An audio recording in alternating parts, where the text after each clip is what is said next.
Hello everybody, welcome to this new lecture in the mathematical physics series. हम लोग vector से related कुछ properties की बात कर रहे थे और अब हम बात करेंगे डिफरेंशिएशन ऑफ वेक्टर्स की। ओके इसमें ऑर्डिनरी डिफरेंशिएशन या कंप्लीट डिफरेंशिएशन जिसे कहते हैं और पार्शियल डिफरेंशिएशन। ओके इनफैक्ट ये अगेन ये वो कॉन्सेप्ट है जो आप पीछे केवल जानते नहीं, आप यूज़ भी कर चुके हैं। ओके से फॉर एग्जांपल मैं एग्जांपल लूँ किसी पॉइंट का पोजीशन वेक्टर है आर किसी पार्टिकल का, तो उसको टाइम के रेस्पेक्ट में डिफरेंशिएट करके आप उस पार्टिकल की वेलोसिटी निकालते हैं और वेलोसिटी का एक बार और डिफरेंशिएशन करके एक्सलरेशन। ओके यहाँ पे टाइम एक पैरामीटर है, टाइम जैसे जैसे चेंज हो रहा है तो उसकी पोजीशन चेंज हो रही है, लेकिन उस पोजीशन से फिर उसकी वेलोसिटी डिटरमिन करने के लिए आप डिफरेंशिएशन कर रहे हैं, एक बार डिफरेंशिएशन, दो बार डिफरेंशिएशन, तो ये चीज़ आप करते आए हैं। ओके और इसी तरह के पार्शियल डिफरेंशिएशन भी, तो this is just a revision. तो let's remind, function of one variable होता है हमारा ऑर्डिनरी कैलकुलस जो होती है हमारी, हम वेक्टर्स की बात ना करें, एफ ऑफ एक्स कोई फंक्शन है तो उसका आप कहते हैं एवरेज रेट ऑफ चेंज। अगर एक्स चेंज होगा, एक्स माना एक्स से एक्स प्लस एच में चेंज हो गया, तो हमारा फंक्शन जो है माना उसका ग्राफ ऐसा है, रियल फंक्शन, तो फंक्शन की वैल्यू एक्स वाले पॉइंट पे इतनी है और से एक्स प्लस एच वाले पे इतनी है, तो फंक्शन में जो चेंज है जिसे हम डेल्टा एफ से रिप्रेजेंट करते हैं, तो इनका रेशियो जो है ये एवरेज रेट ऑफ चेंज। हाँ, इस इंटरवल में एक्स से लेकर एक्स प्लस एच रेंज में हमारा जो फंक्शन है वो कितना तेज़ी से चेंज हो रहा है, उसका rate of change delta f over delta x. Dependent quantity कितनी तेज़ी से चेंज हुई और इंडिपेंडेंट क्वांटिटी में उस समय हमने कितना चेंज किया था। ओके और ये मैथमेटिकली इतने के बराबर है, F X plus H minus F X और X plus H minus S. और कैलकुलस में अगर आप instantaneous rate of change calculate करना चाहें, इंस्टेंटेनियस रेट का मतलब एच को धीरे धीरे हम कम करें।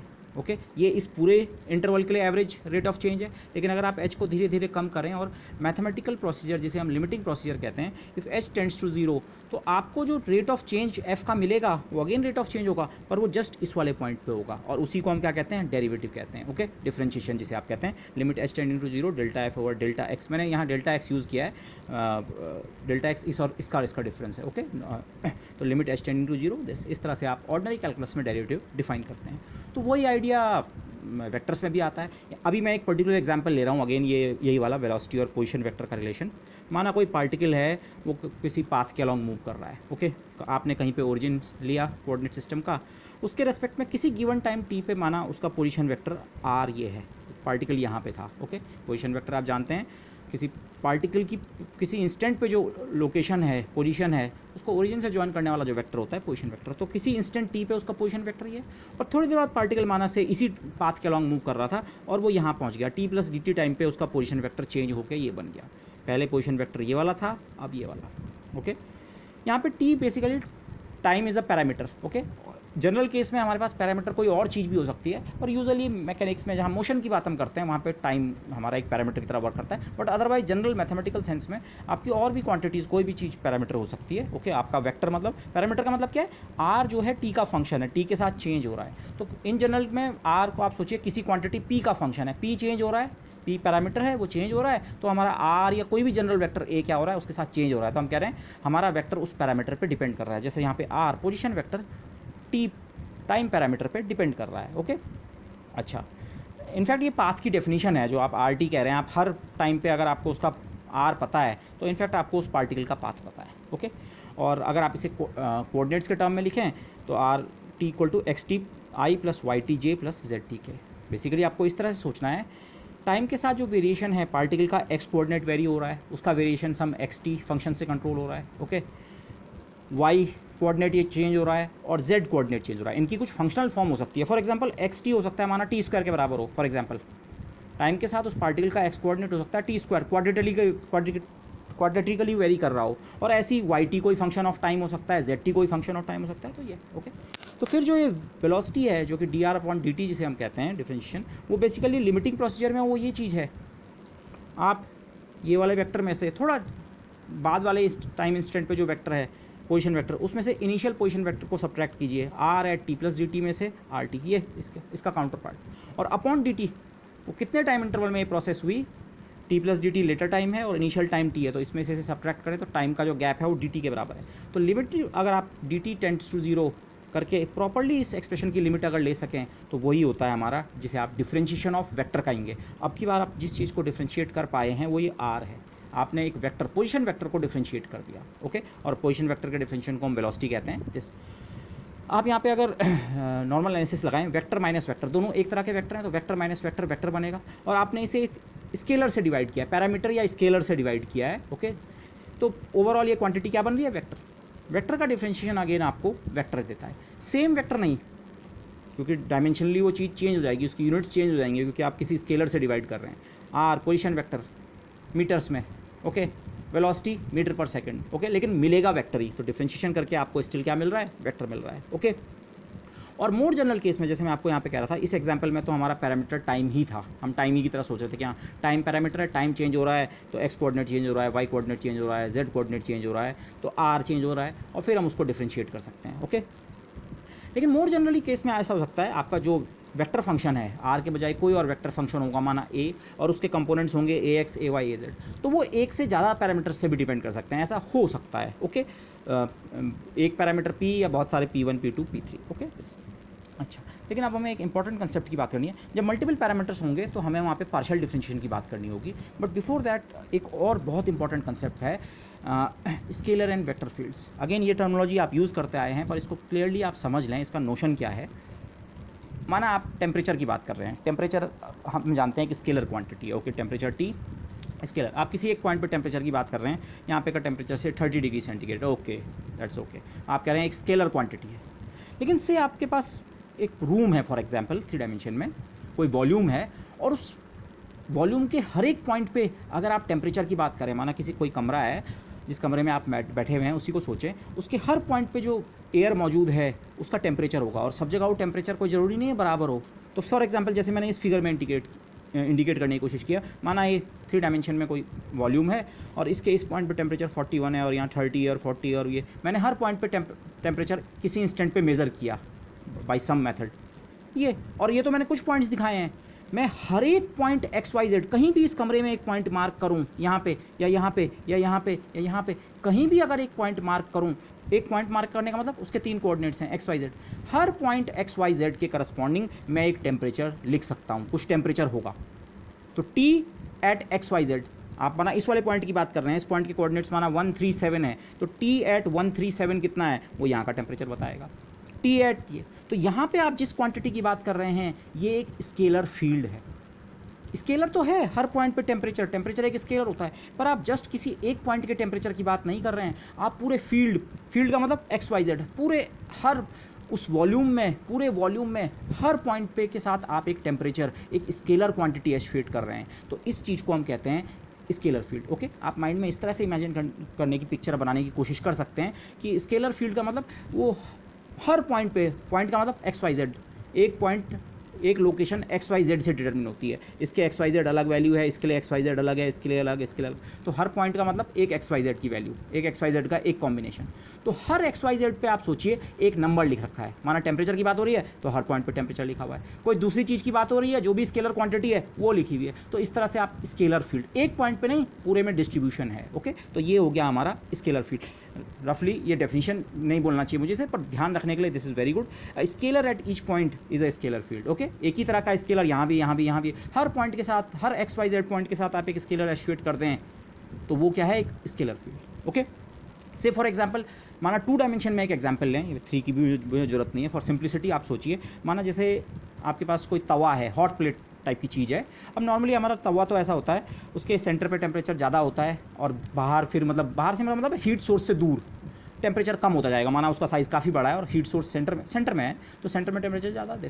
लेकिन माना मेरा जो एग्जांपल है उसमें कुछ इस तरह का बिहेवियर है टेम्परेचर का, सेंटर पर टेम्परेचर ऑलमोस्ट 0, और फिर बाहर एक सर्किल में टेम्परेचर थोड़ा ज़्यादा है, अगले सर्किल में और ज़्यादा है, अगले सर्किल में और ज़्यादा है। मैं कोई ज़रूरी नहीं सर्किल में टेम्परेचर बराबर लेता, पर मैं एग्जांपल के लिए मैंने ऐसा लिया है। माना इस तरह का एक टेम्परेचर बिहेवियर है, तो इस पूरे एक्स वाई प्लेन में आप हर पॉइंट पे टेम्परेचर की बात कर सकते हैं, यहाँ पे, यहाँ पे, यहाँ पे, यहाँ पे, यहाँ पे, यहाँ पे, तो आप बोलेंगे हमारा यहाँ पे एक स्केलर फील्ड है, टेम्परेचर एक स्केलर फील्ड है। और फॉर एग्जांपल मैंने उसका एक्सप्रेशन लिख दिया है यहाँ पे, किसी पॉइंट एक्स वाई पे जो टेम्परेचर है उसका बिहेवियर इस तरह का है, उस पॉइंट का जो एक्स कोऑर्डिनेट है और उसका पॉइंट का जो वाई कोऑर्डिनेट है, दोनों को इंडिपेंडेंटली स्क्वायर करो और ऐड कर दो, तो ये एक स्केलर फील्ड है। आपको किसी पॉइंट का टेम्परेचर निकालना है, आपको एक्स और वाई कोऑर्डिनेट्स की वैल्यू वहाँ की पता होनी चाहिए। माना x equal to 2, y equal to 7 वाला point, x equal to y equal to 7, माना ये वाला पॉइंट, यहाँ पे कितना टेम्परेचर है, 2 का स्क्वायर प्लस 7 का स्क्वायर, जितना भी बनता है, ओके। टेम्परेचर हर पॉइंट के साथ हमें एक फंक्शनल फॉर्म उसकी दे रखी है, एक फंक्शन की फॉर्म में एक्सप्रेस कर रखा है, और फंक्शन में इंडिपेंडेंट क्वांटिटीज़ क्या हैं, एक्स और वाई, कोऑर्डिनेट्स के टर्म में आपने हर पॉइंट पे एक स्केलर डिफाइन कर रखा है, तो ये हुआ scalar function. Okay, this is just example. और मोस्ट जनरली जो हमारे पास आएगा यूजुअली आपके लेवल पे, हमारे स्केलर फील्ड्स जो होंगे S for some scalar, x y z, और वो टी पे भी डिपेंड कर सकते हैं। एक्स वाई जेड तो हमारे कोऑर्डिनेट्स हो गए, 3 कोऑर्डिनेट्स, और वो क्वांटिटी टाइम के साथ चेंज भी हो सकती है। फॉर एग्जांपल इसी एग्जांपल में आप सोचिए, माना इस पॉइंट पे टेम्परेचर 41 है, इस पॉइंट का कुछ एक्स वाई जेड कोऑर्डिनेट है, टेम्परेचर 41, पर हो सकता है थोड़ी देर बाद यहाँ का टेम्परेचर, थोड़ा टाइम के बाद यहाँ का टेम्परेचर बढ़ के 45 हो जाए, तो टी के साथ भी उस क्वांटिटी का, स्केलर क्वांटिटी का वेरिएशन हो सकता है। तो मोस्ट जनरली हमारे स्केलर फंक्शंस इस तरह के हो सकते हैं शायद। ओके, और टाइप के भी हो सकते हैं, पर इस तरह के आप एक प्रोटोटाइप समझ सकते हैं कि हाँ ओके, इसके अलावा अदर पैरामीटर्स भी हो सकते हैं, पर से दिस अकर्स। ओके, ये मैं इसलिए कह रहा हूँ क्योंकि बाद में हम जैसे गॉस थ्योरम और स्टोक्स थ्योरम और उससे रिलेटेड इक्वेशन ऑफ कंटिन्यूटी वगैरह उन कंसेप्ट्स की बात करते हैं, तो वहाँ पे जो जिन स्केलर और वेक्टर फील्ड से हम डील करते हैं वो इन्हीं के फंक्शन होते हैं, कोऑर्डिनेट्स के, और कभी अगर टाइम के साथ सिचुएशन चेंज हो रही है तो टाइम का फंक्शन भी हो सकता है। ओके, अच्छा, अब ये तो हुआ स्केलर फील्ड, और इसी तरह से वेक्टर फील्ड।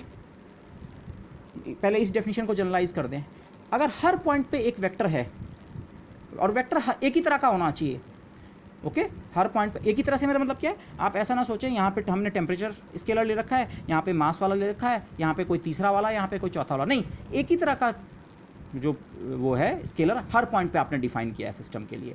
तो ऐसे ही हर पॉइंट पे ऐसे के साथ अगर आप एक वेक्टर एसोसिएट कर सकें तो वो हुआ वेक्टर फील्ड। अब मैं इसका एग्जांपल देता हूँ। आप वेलोसिटी की बात करते हैं, हम यहाँ भी वेलोसिटी की बात कर रहे थे, आपके पास आपने एक पार्टिकल की वेलोसिटी की बात की, ओके, लेकिन आप अगेन एयर का ही एग्जांपल ले, माना 3 डायमेंशन में आप किसी कमरे के अंदर मौजूद हैं, और कमरे के अंदर जो एयर है वो आपको पता है लगातार मूव कर रही है, एयर के मॉलिक्यूल्स स्टेशनरी नहीं है, तो इस पॉइंट का जो मॉलिक्यूल है, माना किसी एक्सपेरिमेंटल टेक्निक से आपने इसकी वेलोसिटी मेज़र की और आपको पता लगा इसकी वेलोसिटी इतनी है, लेंथ ऑफ एरो वेलोसिटी बता रहा है, और माना डायरेक्शन इधर को है, तो आपने इस पॉइंट के साथ ये एरो एसोसिएट कर दिया।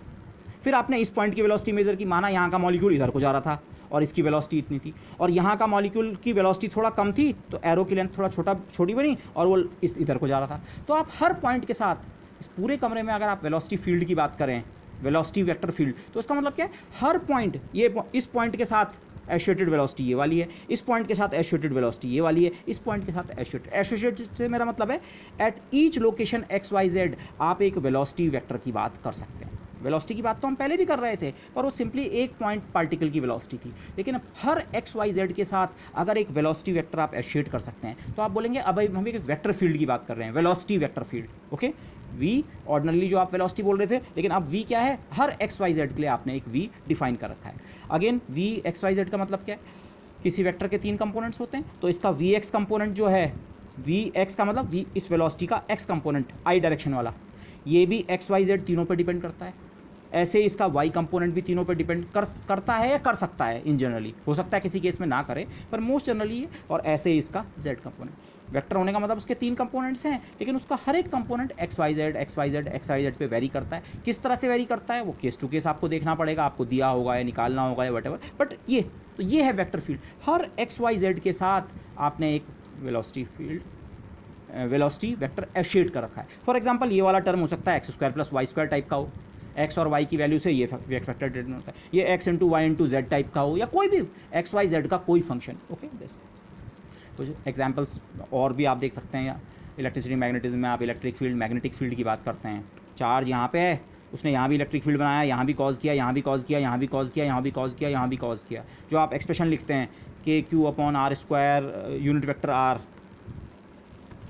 चार्ज के कारण जो इलेक्ट्रिक फील्ड प्रोड्यूस होता है यूनिट चार्ज के कारण, यहाँ पे हमारा रेडियल वेक्टर यूनिट वेक्टर आता है। पर ये आपने एक एक्सप्रेशन दिया, ये एक्सप्रेशन क्या है, चार्ज यहाँ पे है, ये एक्सप्रेशन से आप यहाँ पे का इलेक्ट्रिक फील्ड भी निकाल सकते हैं, और यहाँ का भी, और यहाँ का भी, और यहाँ का भी, यहाँ का भी। ये सिंगल एक्सप्रेशन जो है, ये एक वेक्टर नहीं बोलना चाहिए, इसे वेक्टर फील्ड बोलना चाहिए। पूरा का पूरा वेक्टर फील्ड इसने डिफाइन कर दिया। आप किसी भी पॉइंट पे इलेक्ट्रिक फील्ड निकालना चाह रहे हैं, तो आपको वहाँ के कोऑर्डिनेट्स पता होने चाहिए, एक्स वाई जेड पता हैं, तो आप आर भी बना सकते हैं और यूनिट वेक्टर आर भी उससे बना सकते हैं, तो उसके टर्म में आप अपना इलेक्ट्रिक फील्ड लिख सकते हैं। ओके, ऐसे ही मैग्नेटिक फील्ड के लिए। तो अगेन ये आइडियाज़ वो हैं जो आप यूज़ करते आए हैं, बट अब उन्हें थोड़ा हम शार्पन करते हुए आगे बढ़ रहे हैं। अच्छा, मोस्ट जनरल जो पिक्चर है शायद कुछ हमारे पास इस तरीके की होगी, ओके। इससे अलग भी हो सकती है, पर this can be one of the most general situation.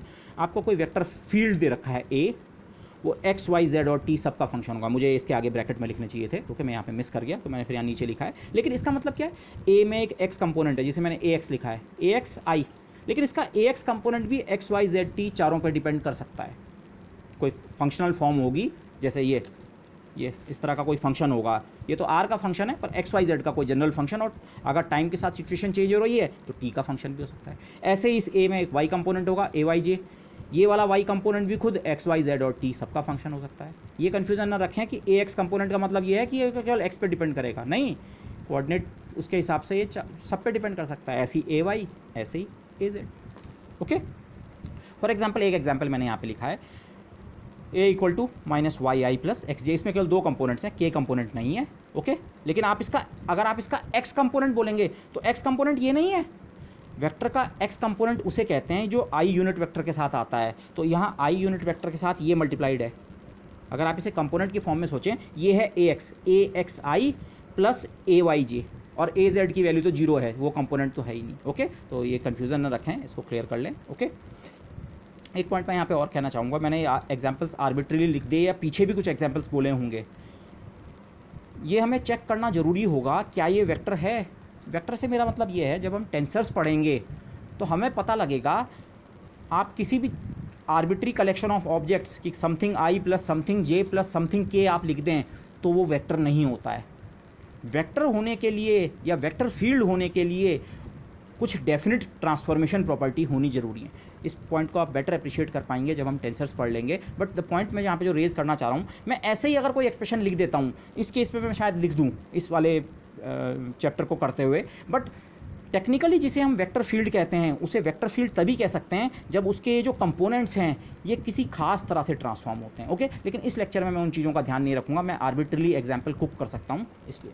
अच्छा, इसका मतलब क्या है, देखिए, माना कोई पॉइंट P1 है 3 डायमेंशन में जिसके कोऑर्डिनेट्स हैं x1 y1 z1, तो और माना t पे डिपेंड नहीं कर रहा है, t को छोड़ दीजिए आप, तो x1 y1 z1 को आपने एक वैल्यू दी तो ax की कुछ वैल्यू बनी, ऐसी ay की कुछ वैल्यू बनी, ऐसी az की, मतलब उस पॉइंट P1 जिसके कोऑर्डिनेट्स x1 y1 z1 हैं वहाँ पे वो वेक्टर a जो है उसका x कंपोनेंट इस टर्म की वैल्यू के बराबर, यहाँ वहाँ पे उस टर्म की जितनी वैल्यू बनी, और ऐसे ही y कंपोनेंट इस टर्म की वैल्यू के बराबर, और ऐसी z कंपोनेंट भी होगा। मैंने इसमें नहीं दिखाया है, यहाँ मैंने अगेन केवल 2 डायमेंशनल फिगर दिखाया है। एक्स वाई प्लेन में इस पॉइंट पे भी एक वेक्टर फील्ड है, वेक्टर है a, और किसी दूसरे पॉइंट पे भी वही वेक्टर मौजूद है a, वही वेक्टर, मतलब वेक्टर तो डिफरेंट है, लेकिन जब हम वेक्टर फील्ड के टर्म में कह रहा हूँ, वेक्टर फील्ड की वैल्यू यहाँ पे इतनी है और यहाँ पे वेक्टर फील्ड की वैल्यू होगी इतनी। जैसे इलेक्ट्रिक फील्ड होता है, अलग अलग पॉइंट्स पे सिंगल चार्ज के कारण इलेक्ट्रिक फील्ड की वैल्यू अलग होती है। तो ये ए इस पॉइंट का और ये इस पॉइंट का, इस पॉइंट के ए का अपना एक्स कंपोनेंट है, अपना वाई कंपोनेंट है। ये एक्स कंपोनेंट कैसे कंट्रोल होगा, ए एक्स, जैसे मैंने लिखा है ए एक्स एट P1, और P1 का मतलब क्या है x1 y1 z, तो A X at x1 y1 z1, A X अगर आपको इस वाले पॉइंट पे चाहिए तो x की जगह x1, y की जगह y1, z की जगह z1। इसी के बजाय माना आपको इस पॉइंट पे चाहिए ये वाला वेक्टर, तो उसका पहले x कंपोनेंट निकालो, x की जगह x1, y की जगह y1, z की जगह z1 रखो, आपको उसका x कंपोनेंट मिलेगा, ऐसे ही उसका y कंपोनेंट, ऐसे ही z कंपोनेंट, ओके। तो मोस्ट जनरल सिचुएशन हमारे पास कुछ इस प्रकार की होगी, और इसको हम ऐसे भी लिख सकते हैं, अगर x y z कोऑर्डिनेट्स हैं और t टाइम है तो x y z को मिला के हम वेक्टर r लिख देते हैं। a जो है हमारा वेक्टर फील्ड जो है वो स्पेस के अलग अलग पॉइंट्स पे, r का मतलब स्पेस, x y z को मिला के हम स्पेस कहेंगे, स्पेस के अलग अलग पॉइंट्स पे और टाइम के साथ वेरी कर सकता है। तो हमारे लिए मोस्ट जनरली जो वेक्टर फील्ड का मतलब होगा मोस्ट प्रॉब्ली इस तरह का होगा, ओके। अच्छा, तो ऑर्डिनरी डेरिवेटिव, अब किसी जनरल वेक्टर फंक्शन के डेरिवेटिव की बात करूँ, ये हमने डेरिवेटिव तो यहाँ पे बात की थी पर ये केवल पोजीशन वेक्टर के लिए था, लेकिन कोई जनरल वेक्टर फील्ड है माना आपके पास B, और माना वो पैरामीटर P पे डिपेंड करता है, ओके। यहाँ तो इसे आप, अगर आप इन्हें मैथमेटिकली पैरामीटर की तरह सोचें, ये 4 पैरामीटर्स हैं, पर सिंप्लिसिटी के लिए माना हमारा वेक्टर फील्ड केवल एक पैरामीटर पर डिपेंड करता है P पे, ओके। तो जो डेफिनीशन है कि उस वेक्टर का उस पैरामीटर के रेस्पेक्ट में जो डिफरेंशिएशन है, ऑर्डिनरी या जिसे हम कंप्लीट डिफरेंशिएशन भी कहते हैं, ठीक है। कंप्लीट वैसे टर्म इसलिए यूज़ कर रहा हूँ क्योंकि पार्शियल के अपोजिट होता है वो अदरवाइज वैसे उसका सही नाम ऑर्डिनरी डिफरेंशियल है, ओके, ऑर्डिनरी डिफरेंशिएशन, पर मैं कई बार कंप्लीट डिफरेंशिएशन और पार्शियल डिफरेंशिएशन टर्मिनोलॉजी यूज़ कर सकता हूँ। तो इसकी डेफिनेशन क्या है, b की वैल्यू, आप जो p पैरामीटर है उसको थोड़ा इंक्रीज़ करो, p plus h, p plus H parameter के साथ b वेक्टर की कितनी वैल्यू है वो निकालो, और b की वैल्यू जब पैरामीटर p की वैल्यू p थी वो, इन दोनों का डिफरेंस और अपॉन h और लिमिट h टेंडिंग टू 0। ये यही वाली चीज़ है, यही वाली चीज़। पैरामीटर का नाम t की जगह p है, कोई जनरल पैरामीटर, और पोजीशन वेक्टर की जगह कोई जनरल वेक्टर है b, कोई भी जनरल वेक्टर हो सकता है। तो ये डेफिनेशन है। ओके, अब मैथमेटिकली तो यहाँ पे हमें वैसे जैसे कैलकुलस में हम करते हैं फंक्शन की कंटिन्यूटी और डिफरेंशिएबिलिटी की इश्यूज़ आते हैं, तो ऐसे ही इशू वेक्टर के साथ भी आ सकते हैं, पर वो उसमें हम नहीं जा रहे हैं। हम सिंपली हम कह रहे हैं हम इस तरह से डिफ़ाइन कर रहे हैं। और इनफैक्ट यहाँ पे चीज़ें डिफ़ाइन करना इनफैक्ट थोड़ा ज़्यादा टफ है शायद, इनको यूज़ करना मच ईजियर है। आप पीछे से यूज़ करते आए हैं पीछे की क्लासेस में, इनको यूज़ करना, इम्प्लीमेंट करना बड़ा आसान है। आपको पोजीशन वेक्टर दिया हो, वेलोसिटी वेक्टर आप उसका डिफरेंशिएशन करके निकालते आए हैं, तो differentiation really is a very very easy process. लेकिन अब दूसरी तरह के डेरिवेटिव की बात करते हैं, पार्शियल डेरिवेटिव। अगर मेरे पास सिचुएशन ऐसी है, मेरे पास कुछ इंडिपेंडेंट वेरिएबल्स हैं। अगेन हमारी सिचुएशन में usually independent variables x y z होंगे। एक्स वाई जेड स्पेस में किसी पोजीशन को बताते हैं, किसी पॉइंट को लोकेट करने में मदद करते हैं, और टाइम भी एक पैरामीटर हमारे लिए हो सकता है कभी कभी, तो इन्हें हम इंडिपेंडेंट वेरिएबल्स कहते हैं। ओके, इंडिपेंडेंट वेरिएबल्स हैं। लेकिन मैथमेटिकली अगर थोड़ी देर के लिए सोचें, आप सोचिए ये जस्ट सिंबल्स हैं। मैथमेटिक्स में हम कहते हैं ना independent variable and dependent variable. आप सोचिए ये इंडिपेंडेंट वेरिएबल्स का सेट है और बाकी क्वांटिटीज़ इन पे डिपेंड करेंगी। तो आप हमेशा ऐसा ना सोचें कि ये कोऑर्डिनेट्स ही हैं, थोड़ा मैथमेटिकल फ्लेक्सिबिलिटी ऑफ थिंकिंग भी आप अपने पास रखें कि हाँ ये इंडिपेंडेंट क्वांटिटीज़ हैं बस। और उसके अलावा फिर हमारा कोई वेक्टर फील्ड है, वेक्टर फील्ड कह रहा हूँ मैं इसे, हर पॉइंट एक्स वाई जेड और हर टाइम पे ये वेक्टर फील्ड हम डिफाइन कर सकते हैं। स्पेस के अगर मैं 3 डायमेंशन में हूँ, माना ये 3 डायमेंशन है, मैं स्पेस के इस पॉइंट पे भी इस वेक्टर की बात कर सकता हूँ, और इस पे भी, और इस पे भी, इस पे, हर पॉइंट पे हम ए वेक्टर की बात कर सकते हैं। और पॉसिबली वो वेक्टर शायद टाइम के साथ चेंज भी हो रहा है अगर टी पे डिपेंडेंस है। तो इसका जो एक्स कंपोनेंट है ये भी इन सब का फंक्शन, वाई वाला भी और जेड वाला भी। ये इंडिपेंडेंट क्वांटिटीज़, और इनके चेंज होने से ये भी चेंज होगा। इनके चेंज होने का मतलब आप डिफरेंट पॉइंट की बात कर रहे हैं डिफरेंट टाइम पे। ये इसके बजाय आपने एक्स वाई जेड चेंज कर दिया, हो सकता है आप इस पॉइंट की बात कर रहे हो, तो यहाँ पे हमारा वेक्टर अलग बन जाएगा, इस पॉइंट पे अलग बन जाएगा। तो दिस ओके। अच्छा, पार्शियल डेरिवेटिव की डेफिनेशन क्या होती है? पार्शियल डेरिवेटिव भी आप ऑर्डिनरी कैलकुलस और पीछे यूज़ करते आए हैं, but just to write down the definition. इस फिगर में अगर आप समझने की कोशिश करें तो शायद आप बेटर अप्रिशिएट कर पाएंगे। माना 2 डायमेंशन में बात करें, एक्स और वाई है, आप इस पॉइंट पे थे जिस पॉइंट के कोऑर्डिनेट्स थे एक्स एंड वाई, ठीक है। अब आप इस पॉइंट से अगर एक्स एक्सिस के पैरेलल चलें, एक छोटी सी डिस्टेंस h1 डिस्टेंस, x से x प्लस h1 अगर आप गए, तो इस पॉइंट और इस पॉइंट में जो कोऑर्डिनेट्स अलग अलग हैं, 2 अलग अलग पॉइंट्स हैं, तो कोऑर्डिनेट्स अलग होंगे, पर इन दोनों पॉइंट का y कोऑर्डिनेट सेम है, इन दोनों पॉइंट्स की हाइट सेम है, क्योंकि आप x एक्सिस के पैरेलल गए हैं। केवल x कोऑर्डिनेट में फ़र्क पड़ा है, इस पॉइंट के कोऑर्डिनेट्स हैं एक्स वाई और इसके हैं x plus h1 y, y coordinate same है, केवल x कोऑर्डिनेट में फ़र्क पड़ा है। तो अब हमारा जो वेक्टर फंक्शन था, जो पोजीशन के हिसाब से इन फंक्शन से कंट्रोल होता है, हो सकता है यहाँ का वेक्टर फंक्शन कुछ ऐसा रहा हो, यहाँ का वेक्टर फंक्शन अलग रहा हो। ये तो पॉइंट्स हैं स्पेस में, इन पॉइंट पे जो वेक्टर ए है, माना हम वेक्टर ए के चेंज को देख रहे हैं, इस पॉइंट पे हो सकता है वेक्टर ए ये रेड वाला एरो हो सकता है ये वाला हो, ये वाला, और हो सकता है इस पॉइंट पे वेक्टर ये वाला एरो हो, मैग्नीट्यूड भी कम हो गया और डायरेक्शन भी चेंज हो गई माना। तो यहाँ से यहाँ जब मैं चला, मैं इस पॉइंट से इस पॉइंट गया, पोजीशन चेंज की है, लेकिन पोजीशन का चेंज केवल एक्स एक्सिस के अलॉन्ग है। तो अगर एक्स एक्सिस के अलॉन्ग पोजीशन में चेंज करते हुए वेक्टर में इतना चेंज हुआ, तो इसका जो रेट ऑफ चेंज है लिमिटिंग केस में, उसी को हम partial differentiation with respect to x कहते हैं। डेफिनेशन ये रही, 3 डायमेंशन में है ये। आप किसी पॉइंट एक्स वाई जेड पे थे, आप 3 डायमेंशन में आ जाएं, एक्स वाई जेड किसी पॉइंट पे थे आप, वहाँ पे कोई वेक्टर ए था, माना ये, आपने अपने कोऑर्डिनेट्स चेंज किए, लेकिन वाई और जेड वाला कोऑर्डिनेट उतना ही रहा। यहाँ पे मैं लिखने में थोड़ा भूल गया था, तो ये एज वेक्टर जो हमने निकाला है x plus h1 y z, तो वाई और जेड कोऑर्डिनेट को हमने चेंज नहीं किया, केवल एक्स कोऑर्डिनेट इस पॉइंट पे x था और यहाँ पे x प्लस h1, मतलब आपने केवल x एक्सिस के अलॉन्ग थोड़ा सी डिस्प्लेसमेंट किया है, कितना, h1 के बराबर। और तब आपने देखा हमारे वेक्टर में कितना चेंज हो रहा है, ये ओरिजिनल पॉइंट का वेक्टर और ये नए पॉइंट का वेक्टर, मोशन का केवल कहाँ किया है, एक्स एक्सिस के अलॉन्ग, और कितना किया है, h1। और इसे अगर h1 से डिवाइड कर दें और फिर से लिमिट ले लें, ओके, तो इसी चीज़ को आप कहते हैं, हाँ हम रेट ऑफ चेंज ऑफ ए तो देख रहे हैं, लेकिन केवल किसके साथ, एक्स के साथ। आपने चेंज किया पोजीशन में, लेकिन चेंज आपने कहाँ किया, केवल एक्स एक्सिस के अलॉन्ग। आप वाई डायरेक्शन में या जेड डायरेक्शन के अलॉन्ग आपने बिल्कुल मोशन नहीं किया, आपका पूरा मोशन कहाँ था, एक्स एक्सिस के अलॉन्ग। इसीलिए पार्शियल रेट ऑफ चेंज तो है, डिफ्रेंशिएशन का मतलब ही रेट ऑफ चेंज होता है, पर पार्शियल डिफ्रेंशिएशन क्यों कह रहे हैं, यहाँ पे हम वेक्टर का रेट ऑफ चेंज जो है केवल एक्स के साथ नोट कर रहे हैं। वाई और जेड में तो हमने छेड़ा ही नहीं, Y Y Z Z same, हाँ X X plus H one हो गया। तो ये कैलकुलस में भी ऐसे डिफाइन करते हैं, आप कोई फंक्शन ऑफ मल्टीपल वेरिएबल्स होता है तो आप उसका पार्शियल डिफरेंशिएशन का यही मतलब होता है, आप केवल एक टाइम पे केवल एक वेरिएबल को चेंज करते हुए फंक्शन का रेट ऑफ चेंज चेक कर रहे हैं कि उस वेरिएबल के साथ फंक्शन कितनी तेज़ी से चेंज हो रहा है। तो ये वेक्टर ए का differentiation partial with respect to x का मतलब है केवल एक्स को थोड़ा चेंज करने पे फंक्शन कितनी तेज़ी से बदलता है। ऐसे ही partial differentiation with respect to Y का मतलब क्या होगा, इस फिगर में समझे, इसी पॉइंट पे थे माना, और यहाँ से हम इस पॉइंट पे गए। ये पॉइंट कैसा है, ये पॉइंट पे जाने के लिए मुझे वाई एक्सिस के अलॉन्ग मोशन करना है। वाई एक्सिस के अलॉन्ग मोशन करने का मतलब केवल वाई कोऑर्डिनेट पे फ़र्क पड़ेगा। माना ये डिस्टेंस h2 है, मैंने और क्लैरिटी के लिए इन डिस्टेंसेस को अलग अलग कहा है, ये h1 और ये h2, मैं दोनों को h भी कह सकता था, वैसे भी लिमिटिंग प्रोसेस में बाद में हमने h टेंडिंग टू 0 करना है, बट क्लैरिटी के लिए मैंने कहा इस पॉइंट के कोऑर्डिनेट्स माना है, x कोऑर्डिनेट तो उतना ही रहा और y कोऑर्डिनेट हो गया y प्लस h2। तो यहाँ पे भी ये वेक्टर फंक्शन कुछ होगा, पता नहीं कहाँ है, माना इस डायरेक्शन में। तो यहाँ से और यहाँ तक वेक्टर फंक्शन में जितना चेंज हुआ, चेंज का मतलब हमेशा समझ लीजिए फाइनल माइनस इनिशियल। ये इनिशियल पॉइंट ये था, फाइनल पॉइंट ये था। तो माना इस पॉइंट का वेक्टर ये वाला है, ये वाला, से दिस रेड एरो, तो आप इसमें से इसे घटाएंगे, फाइनल पॉइंट है माइनस इनिशियल पॉइंट, ओके।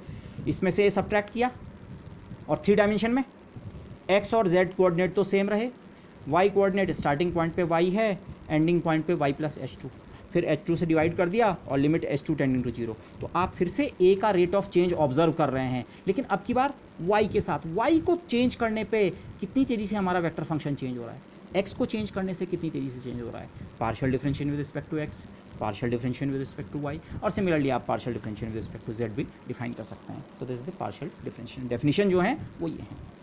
अच्छा, अब एक बहुत इंपॉर्टेंट रिजल्ट आ रहा है अगेन, इनफैक्ट हमारे नेक्स्ट लेक्चर में इसी से हमारा स्टार्टिंग पॉइंट बनेगा जब हम ग्रेडियंट वगैरह को डिफाइन करेंगे, ओके। लेकिन ये रिजल्ट आपको कैलकुलस से पता होगा, पर जस्ट इसको मैं रिपीट करना ज़रूरी समझता हूँ, और ये हम भी और भी बहुत सारी जगह यूज़ करते हैं, so please get familiar with अगर आप थोड़ा सी इसमें अपने को वीक फील करते हैं। पहले अगेन मैं वन डायमेंशनल वेरिएबल्स की बात करूँगा, फंक्शन ऑफ वन वेरिएबल की बात करूँगा। एफ माना केवल एक्स पे डिपेंड करता है, तो आप f का डिफरेंशिएशन करते हैं df बाई डी एक्स, जिसको आप शॉर्ट में f डैश लिख देते हैं। तो ये f डैश जिसे हम डेरिवेटिव कहते हैं, ऑर्डिनरी डेरिवेटिव या मैं कंप्लीट डेरिवेटिव भी कह सकता हूँ, ये क्या चीज़ होती है, इसकी सिग्निफिकेंस को समझने के कई तरीके हैं, आप इसे स्लोप कहते हैं वगैरह वगैरह, लेकिन एक तरीका ये भी है, आप कहते हैं f डैश क्या करता है, माना अगर हमने x में थोड़ा सी चेंज किया डेल्टा x के बराबर, अब क्योंकि f हमारा x पे डिपेंड करता है, अगर मैं x को चेंज करूंगा तो f पे भी डेफिनेटली फ़र्क पड़ेगा, ओके।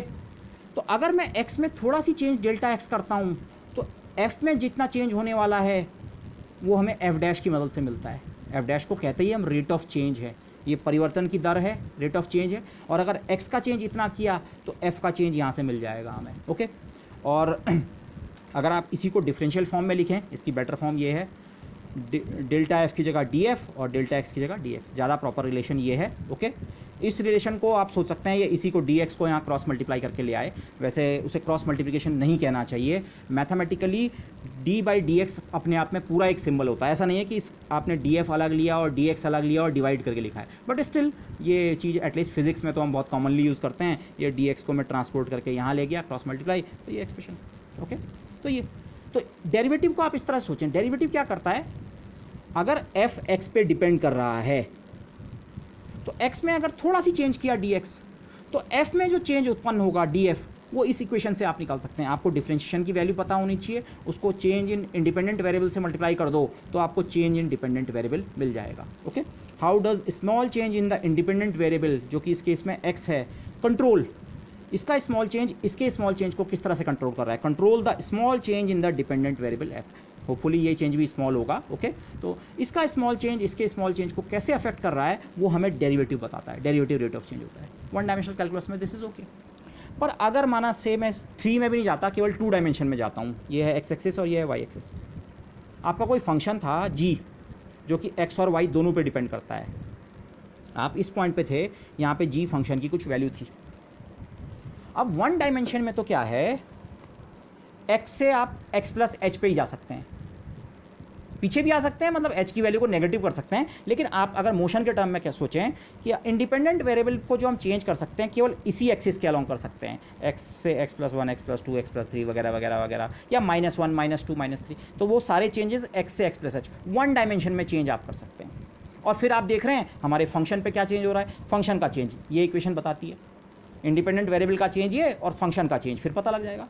अब टू डायमेंशनल केस में अगर इसी पिक्चर की तरह हम सोचें, तो अगर मैं टू डायमेंशन में किसी पॉइंट पे खड़ा हूँ तो उसके कोऑर्डिनेट्स एक्स वाई, ठीक है, यहाँ पे फंक्शन की कुछ वैल्यू होगी। अब मैं फंक्शन का चेंज जानना चाहता हूँ, अगर मैं एक्स और वाई में चेंज कर रहा हूँ, अब की बार ये दो चीज़ों पे डिपेंड करता है, एक्स पे भी और वाई पे भी। अगर एक्स में चेंज करूँगा तभी भी फंक्शन पे फ़र्क पड़ेगा, वाई में चेंज करूँगा तभी भी फंक्शन पे फ़र्क पड़ेगा।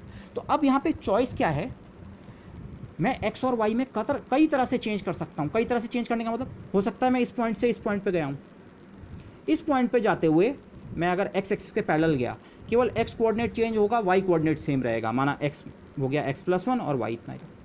मैं इसके बजाय अगर इस रास्ते को पकड़ता, इस पॉइंट से इस पॉइंट जाता, तो एक्स कोऑर्डिनेट उतना ही रहता और वाई कोऑर्डिनेट थोड़ा चेंज हो जाता, माना वाई प्लस वन। लेकिन मैं जनरली इस पॉइंट पे भी तो जा सकता हूँ, यहाँ जाते हुए एक्स भी थोड़ा चेंज हो रहा है, हम एक्स में भी आगे जा रहे हैं, और वाई में भी थोड़ा चेंज हो रहा है, और मैं यहाँ भी आ सकता था, एक्स में थोड़ा चेंज और वाई में नेगेटिव चेंज। मतलब टू डायमेंशन में एक पॉइंट से स्टार्ट करके मैं पूरे प्लेन में कहीं भी जा सकता हूँ। कहीं भी जाने का मतलब, अब इस सवाल के टर्म्स में पूछें, एफ में कितना चेंज हो रहा है ये। अब यहाँ सवाल ये है, पहले ये तो पता लगे आप जा किस डायरेक्शन में रहे हैं, यहाँ जा रहे हैं कि यहाँ जा रहे हैं कि यहाँ जा रहे हैं कि यहाँ जा रहे हैं। यहाँ डायरेक्शन में जाने का मतलब एक्स और वाई में कितना कितना चेंज कॉज कर रहे हो। इस डायरेक्शन में जाने में केवल एक्स में चेंज होता है, वाई का चेंज जीरो। इस डायरेक्शन में जाने में एक्स का चेंज जीरो, वाई का चेंज है। और किसी डायरेक्शन में जाने में एक्स और वाई दोनों के चेंज हैं, कहीं दोनों पॉजिटिव हैं, कहीं दोनों नेगेटिव हैं, मैग्नीट्यूड अलग अलग।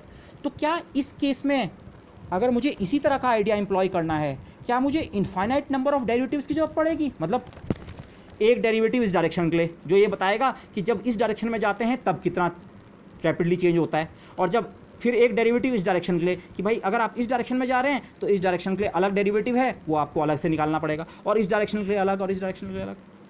Do we need infinite number of derivatives? No. Fundamental result ये है, अगर आपने जिस पॉइंट से, इनिशियल पॉइंट से आप जहाँ भी गए, चाहे यहाँ गए, चाहे यहाँ गए, चाहे यहाँ गए, उस प्रोसेस में अगर x का चेंज है डेल्टा x और y का चेंज है डेल्टा y, तो जो g में, g जो कि x और y दोनों पे डिपेंड करता है, उसमें होने वाला चेंज इस इक्वेशन द्वारा प्रदर्शित है। g क्योंकि x और y का फंक्शन है, तो पहले g का पार्शियल डिफरेंशिएशन होगा x के रेस्पेक्ट में, और उसके साथ मल्टीप्लाइड होगा डेल्टा x। डेल्टा x मतलब change in x, rate of change with x, खुद change in x, plus rate of change with y। जब मैं रेट ऑफ चेंज कहता हूं तो आपको अपने आप क्लियर होना चाहिए, g क्योंकि दो चीज़ों या दो से ज़्यादा पे डिपेंड कर रहा है, तो इसके रेट का चेंज ऑफ विद x का मतलब केवल x के रेस्पेक्ट में रेट ऑफ चेंज पार्शियल, और y के रेस्पेक्ट में रेट ऑफ चेंज का मतलब पार्शियल। तो partial differentiation of g with respect to x, change in x, plus partial differentiation of g with respect to y, change in y। अगर ये z पे भी डिपेंड करता, partial differentiation with respect to z, delta z। और यहाँ पे मैंने एक चीज़ और लिखी है, पीछे मैंने अभी तक ये यूज़ नहीं किया था। पार्शियल डिफरेंशिएशन में जब x के रेस्पेक्ट में डिफरेंशिएट करते हैं तो y को कांस्टेंट ट्रीट करते हैं, और जब y के रेस्पेक्ट में करते हैं तो x, उसको हम क्लैरिटी के लिए ऐसे लिखते हैं। एक्स वाई जेड के केस में तो ये ज़रूरी नहीं होता है, पर जब आपके वेरिएबल्स के नाम थोड़ा अलग हों, किसी केस में माना आपके वेरिएबल्स का नाम पी क्यू आर है और आप p के रेस्पेक्ट में पार्शियली डिफरेंशिएट कर रहे हैं, तो आपको क्लैरिटी के लिए यहाँ पे q और r लिखना चाहिए कि हमने q और r को कांस्टेंट रखा हुआ है। ओके, एक्स वाई जेड में तो इसकी ज़्यादा ज़रूरत नहीं होती है, वो सिंबल से ही वो हो जाता है। ओके, वो इसलिए अगेन उसके लिए मैं ये फिगर रेफर करूँगा। Partial differentiation with respect to x का मतलब क्या था, केवल x कोऑर्डिनेट चेंज किया, y कोऑर्डिनेट सेम रखा और z कोऑर्डिनेट भी सेम रखा, y और z कांस्टेंट, केवल x को चेंज किया है। पार्शियल डिफरेंशिएशन y में केवल y कोऑर्डिनेट को चेंज किया है, x और z सेम है। ओके, सो दिस, तो ये, और इसी चीज़ को अगर मैं डिफरेंशियल्स के टर्म में लिखूं, डेल्टा x की जगह dx और डेल्टा y की जगह dy अगर हो, तो डेल्टा g की जगह dy। तो इसे आप एक जनरल रूल समझ लें, फंडामेंटल थ्योरम ऑफ कैलकुलस है ये। अगर g x और y पे डिपेंड करता है तो g का जो चेंज है, अब चेंज फिजिक्स में कई तरह का होता है, ये भी एक्चुअली एक तरह का चेंज है। आप इसे फाइनाइट चेंज कह सकते हैं, और ये इन्फिनिटेसिमल चेंज है। जी में होने वाला इन्फिनिटेसिमल चेंज किस पे डिपेंड करेगा? एक्स में होने वाले इन्फिनिटेसिमल चेंज और वाई में होने वाले इन्फिनिटेसिमल चेंज पे। या रिवर्स में सोचें, अगर हम एक्स को थोड़ा सी इन्फिनिटेसिमली चेंज करें डी एक्स अमाउंट से, और वाई में भी थोड़ा सी इन्फिनिटेसिमल चेंज करें डी वाई, तो हमारे फंक्शन में कितना चेंज होने वाला है? फंक्शन में कुल मिला के चेंज ऐसे निकलेगा, डी एक्स को मल्टीप्लाई करो इस वाले पार्शियल डेरिवेटिव से, डी वाई को मल्टीप्लाई करो इससे, और ऐड कर दो टोटल चेंज। और ये रिजल्ट केवल इसके लिए होल्ड नहीं करता है।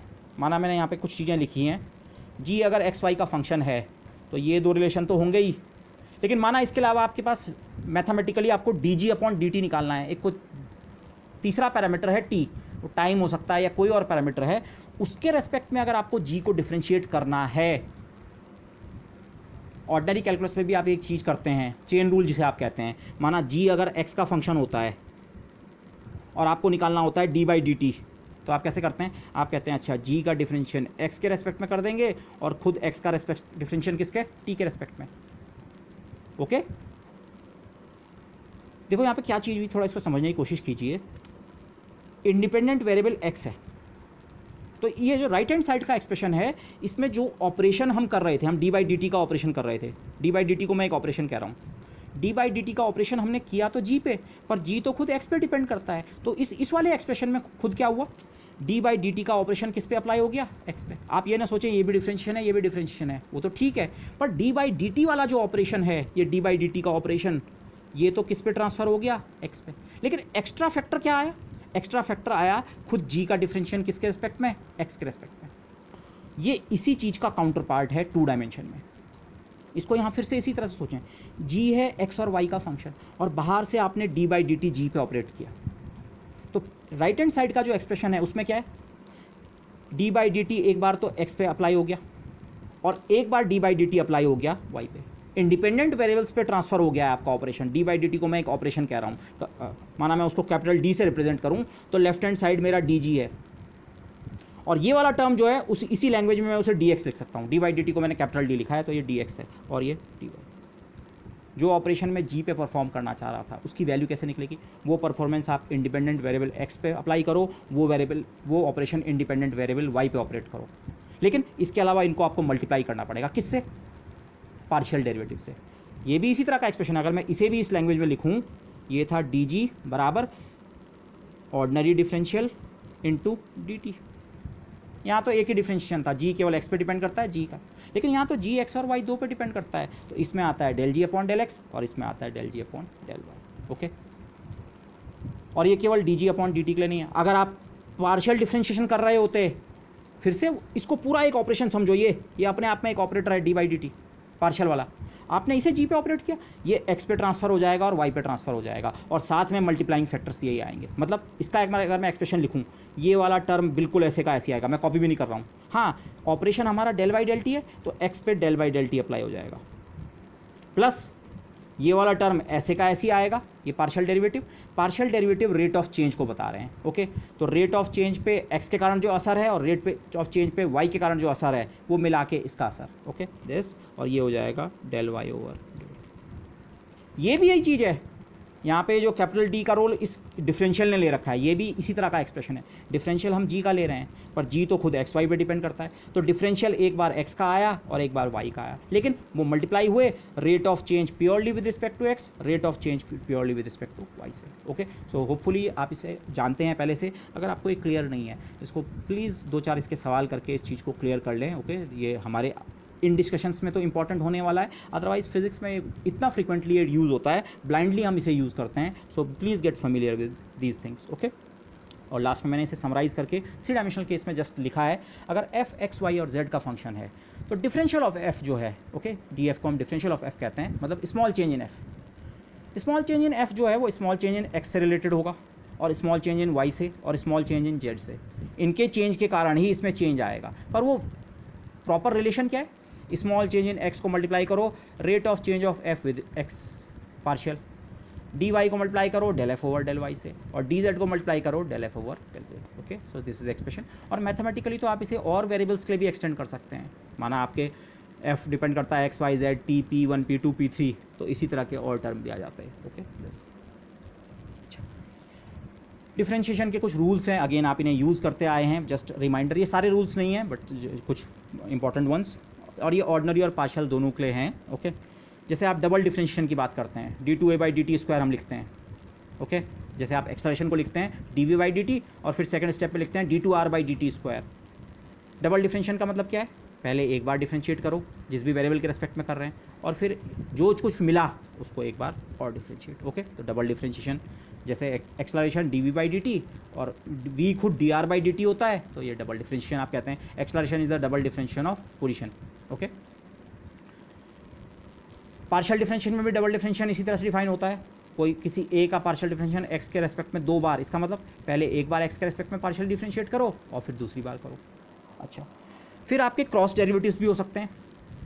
नॉर्मल डेरिवेटिव में भी आपके क्रॉस डेरिवेटिव हो सकते हैं, लेकिन पार्शियल डिफरेंशिएशन में क्रॉस डेरिवेटिव की एक बड़ी इंपॉर्टेंट प्रॉपर्टी, क्रॉस डेरिवेटिव का मतलब d2a का मतलब a के 2 डिफरेंशिएशन किए हैं, लेकिन एक y के रेस्पेक्ट में और एक x के रेस्पेक्ट में। और इसको हम ऐसे सोचते हैं, जब हमने d2a/del(x)del(y) लिखा होता है, इसका मतलब ये है पहले a का डिफरेंशिएशन y ने किया del(y) और फिर उसका पार्शियल डिफरेंशिएशन x के रेस्पेक्ट में किया गया। लेकिन पार्शियल डिफरेंशिएशन की एक बहुत इंपॉर्टेंट प्रॉपर्टी है, पार्शियल डिफरेंशिएशन में ऑर्डर ऑफ डिफरेंशिएशन अनइम्पॉर्टेंट होता है। ये प्रॉपर्टी हम आगे कई बार यूज़ करेंगे, मैं इसे प्रूव वगैरह कुछ नहीं कर रहा हूँ, मैं डायरेक्टली कोट कर रहा हूँ, but this is a very very important property. ये फंक्शंस के लिए भी होल्ड करता है और वेक्टर कैलकुलस में भी होल्ड करेगा। पार्शियल डिफरेंशिएशन, कुल मिला के पार्शियल डिफरेंशिएशन में ऑर्डर इररेलेवेंट होता है। तो अगर मैं पार्शियल डिफरेंशिएशन x और y का किया, पहले y वाला फिर x वाला, अगर मैं इनके ऑर्डर को स्वैप कर दूँ, पहले x वाला और फिर y वाला, वैल्यू पे कोई फ़र्क नहीं पड़ता है। तो इसीलिए इस चीज़ को हम ऐसे भी लिख सकते हैं, del2a/del(x)del(y) लिखो या del2a/del(y)del(x), ये दोनों बराबर होते हैं। ओके, तो पार्शियल डिफरेंशिएशन में दिस प्रॉपर्टी होल्ड्स एडिशनली। इसके अलावा आपके पास इस तरह के डिफरेंशिएशन आ सकते हैं, आपको मिलते रहे हैं, कहीं पे 2 वेक्टर्स का सम है, उसका डिफरेंशिएशन है, तो बेसिकली वो कितने के बराबर होता है, पहले का डिफरेंशिएशन अलग प्लस दूसरे का अलग। जैसे फंक्शंस में होता है f1 प्लस f2 का डिफरेंशिएशन कितना होता है, f1 का डिफरेंशिएशन अलग प्लस f2 का अलग और उनका सम। डॉट प्रोडक्ट, हाँ प्रोडक्ट्स में भी लगभग वही वो है। फंक्शंस के प्रोडक्ट में आपका डिफरेंशिएशन किस तरह से वर्क करता है, अगर f इंटू जी का आपको d/dx लेना होता है फंक्शंस की दुनिया में, तो आप किस तरह से करते हैं, एक बार f का डिफरेंशिएशन और g कांस्टेंट उस समय, और दूसरी बार f कांस्टेंट g का डिफरेंशिएशन। कांस्टेंट जब मैं कह रहा हूँ मतलब कांस्टेंट की तरह ट्रीट होता है, ऐसे तो करते हैं। वही आइडिया आपके प्रोडक्ट्स में भी अप्लाई होता है। प्रोडक्ट आपके पास कई तरह के होते हैं, scalar multiplication, dot product, cross product, लेकिन मतलब अगर a डॉट b है फॉर एग्जांपल, इसको देखें तो एक बार डिफरेंशिएशन a का होगा da/dt, उस समय b स्पेक्टेटर की तरह होगा, दर्शक की तरह खड़ा है, कांस्टेंट है, उस पर कोई फर्क नहीं। और दूसरी बार a दर्शक की तरह खड़ा रहेगा, कांस्टेंट की तरह बिहेव करेगा और डिफरेंशिएशन होगा b का। बट द इंपॉर्टेंट पॉइंट जो आपको ध्यान रखनी है, इनके बीच डॉट स्टिल रिटेन्ड रहेगा। a और b वेक्टर्स हैं, डॉट प्रोडक्ट था, da/dt भी एक वेक्टर ही बनता है। तो अब इस पहले ये वेक्टर निकालो, a नहीं, a का डिफरेंशिएशन कर लो पहले, फिर जो वेक्टर निकला उसका डॉट प्रोडक्ट b से करो, और इस वाले टर्म में b जो वेक्टर था पहले उसका डिफरेंशिएशन करो, फिर से एक वेक्टर मिलेगा, अब उसका डॉट प्रोडक्ट a के साथ करो।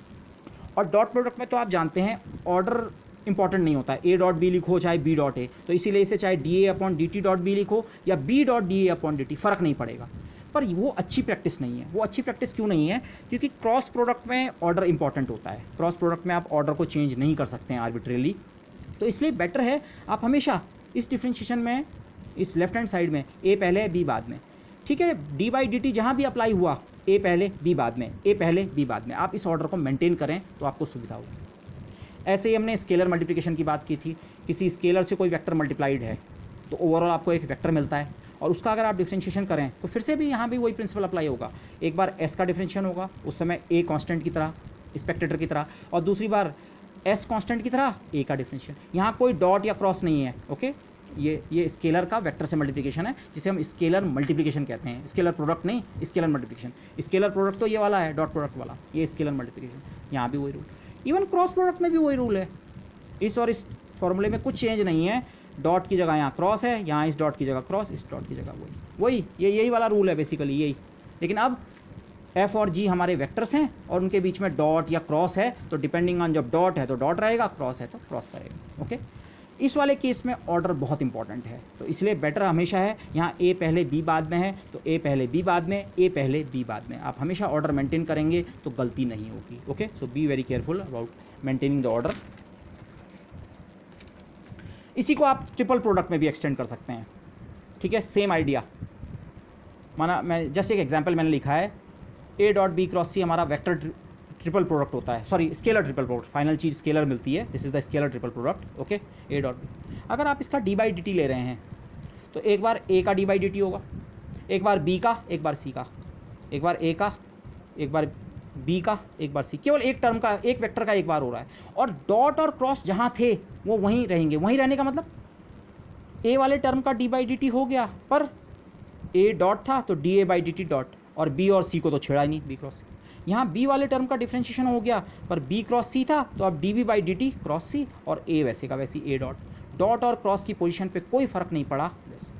ये सारी चीज़ें प्रूव की जा सकती हैं। इनफैक्ट मैं आपको चाहूँगा आप इनमें से कुछ को ट्राई करें, जैसे एटलीस्ट ये पीछे के केस तो सिंपल रहेंगे प्रूव करने के लिए, पर एटलीस्ट आप इसको ज़रूर ट्राई करें। बाद में केस और कॉम्प्लिकेटेड हो जाएंगे, बट एटलीस्ट आप इसको ट्राई कर सकते हैं। इसमें भी थोड़ा एफर्ट लगेगा, बट आप इक्वेशन का लेफ्ट हैंड साइड निकालें, राइट हैंड साइड निकालें और इक्वालिटी चेक कर लें तो आपका इंश्योर हो जाएगा, दिस, ओके।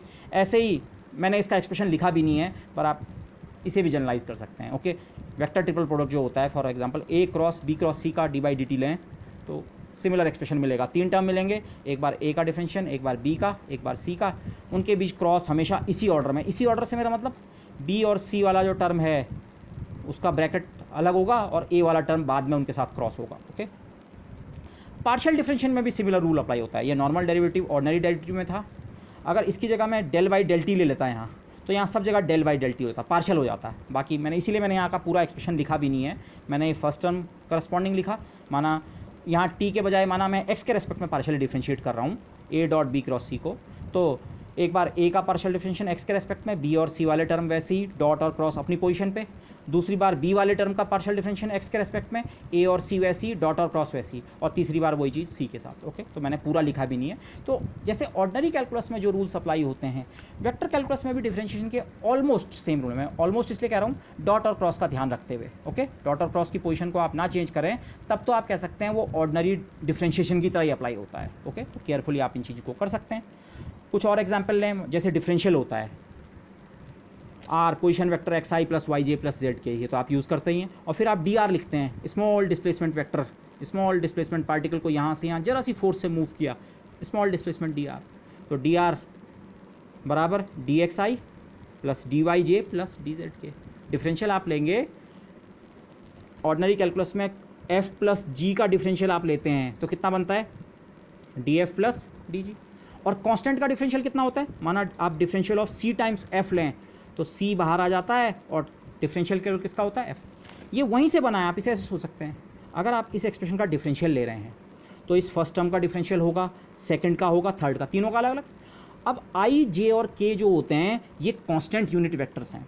यूनिट वेक्टर तो हैं ही, लेकिन साथ साथ ये कांस्टेंट भी हैं। मतलब इसको आप इस तरह सोचिए, जैसे differential of constant ordinary calculus में कितना होता है, 0। यहाँ सी का हमने डिफरेंशियल क्यों नहीं लिया, मैथमेटिकली आपको इसको ऐसे लिखना चाहिए। अगर आप differential of c into f ले रहे हैं, एक बार सी का डिफरेंशियल और एफ मल्टीप्लाई, दूसरी बार सी मल्टीप्लाई किसके साथ, डिफरेंशियल ऑफ एफ। लेकिन कांस्टेंट का डिफरेंशियल कितना होता है, 0। कांस्टेंट का डिफरेंशियल 0 होने का मतलब कांस्टेंट में तो कभी कोई चेंज ही नहीं होता है।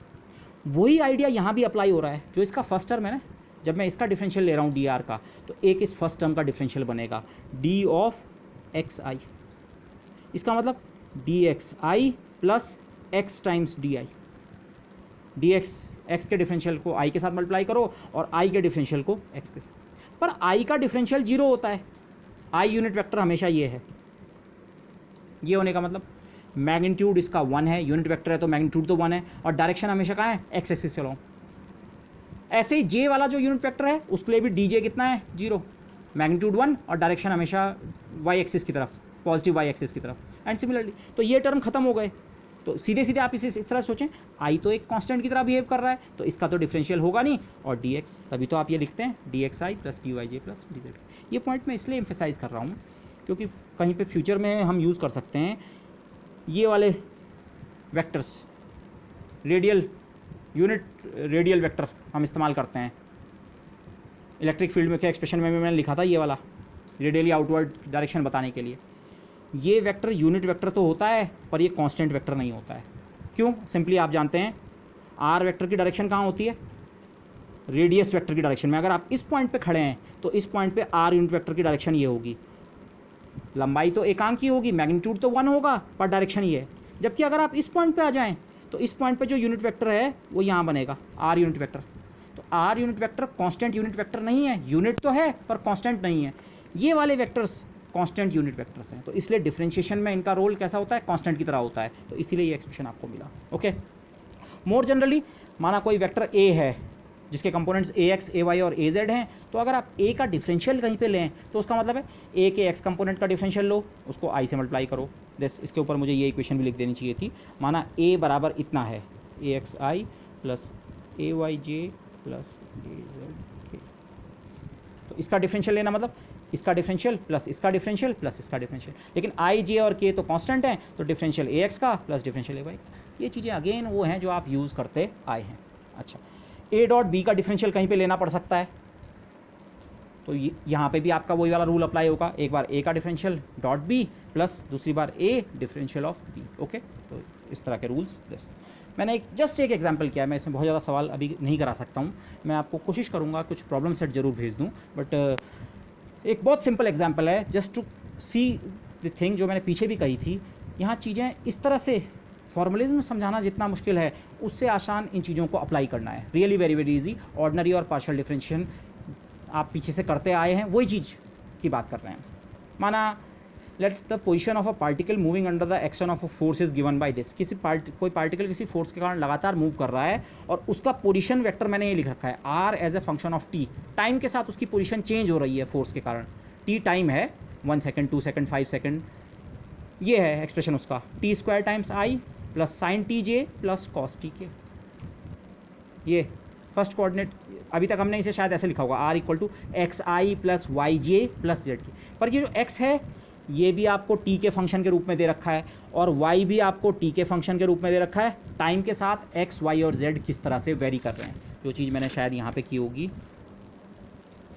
ये आर टी एक्स भी वाई भी टी जेड भी टी के साथ वेरी कर रहे हैं। अगर आप यहाँ नहीं समझ पाए, ये है हमारे एग्जाम्पल में, मतलब ये एक्स कोऑर्डिनेट टी स्क्वायर से बदलता है, टी इक्वल टू 1 पे इसकी वैल्यू 1 होती है, टी इक्वल टू 2 पे 4 हो जाती है, टी इक्वल टू 5 पे 25 हो जाती है, टी का स्क्वायर टाइम के स्क्वायर। जबकि ये वाला कोऑर्डिनेट साइन से चेंज हो रहा है, जबकि ये वाला कॉस से। जो आपको फंक्शन गिवन है उसके हिसाब से इसके, और किसी जनरल वेक्टर की बात करें, ये उसका ए एक्स कंपोनेंट होगा, ये ए वाई कंपोनेंट और ए जेड कंपोनेंट। आपको जो क्वांटिटीज़ इंडिपेंडेंट क्वांटिटीज़ हैं, जैसे यहाँ पे टाइम एक इंडिपेंडेंट क्वांटिटी है, उस क्वांटिटी के टर्म में ये भी कैसे चेंज हो रहा है ये भी पता लग जाएगा, और ये भी पता लग जाएगा, और ये भी पता लग जाएगा। तो इस एग्जाम्पल में आपको गिवन है किसी पार्टिकल की जो पोजिशन वेक्टर है, फोर्स के कारण वो लगातार मूव कर रहा है, अपना पोजिशन चेंज कर रहा है।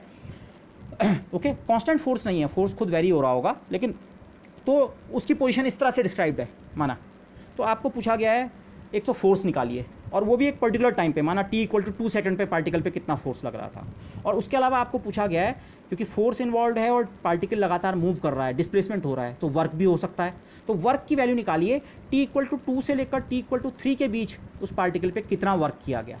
मैंने यहाँ किसी चीज़ की यूनिट नहीं लिखी है, यूनिट लिखने के लिए मुझे थोड़ा और मेहनत करनी पड़ेगी, तो मैंने यूनिट्स को अवॉइड किया है। ठीक है, मेरा एम्फेसिस यहाँ पे यूनिट्स पे नहीं है, मेरा केवल वेक्टर कैलकुलस वाले आइडिया पे है, डॉट प्रोडक्ट वगैरह और डिफरेंशिएशन वगैरह पे है।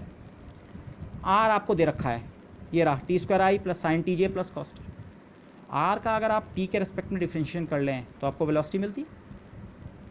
टी के रेस्पेक्ट में डिफरेंशिएशन करना, टी के रेस्पेक्ट में इस फर्स्ट टर्म का डिफरेंशिएशन करो, प्लस सेकंड का करो, प्लस थर्ड का, अलग अलग डिफरेंशिएशन कर लो।